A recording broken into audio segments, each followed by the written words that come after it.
Our top story, protecting America's birthday without spoiling the party. Security officials are on alert today, though there's been no specific threat aimed at this 4th of July weekend from ISIS or other terror groups. But there is still concern about the possibility of attacks by so-called lone wolf terrorists. Mark Albert is in our Washington bureau with more on that. Mark, good morning.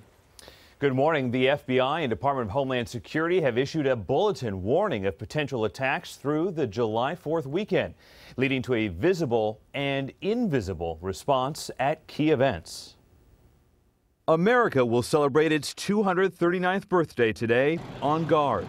ISIS has called for attacks against members of the military, law enforcement, the U.S. government, and the American public.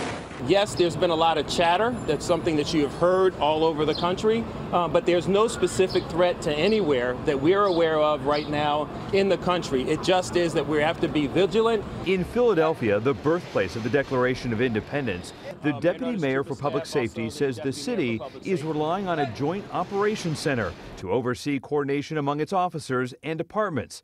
We never let anyone dictate to us how we're going to live our lives. In New York City, 7,000 extra officers will be on the streets with radiation detectors on the Hudson River and in the air.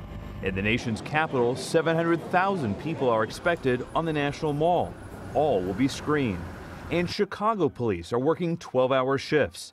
The FBI has set up coordination centers around the country with special TSA teams assigned to large air travel hubs. I just want to wish everyone a happy and healthy 4th and ask the people of Boston to remain safe, vigilant, and keep your eyes open. Boston's mayor and its police commissioner said Friday the city is on the lookout for attackers who might act on their own. Obviously, everyone's concerns have been raised because of all the ISIS activity that's going around and because of, the marathon bombing. We're just stepping it up just to make sure it can be as secure as possible.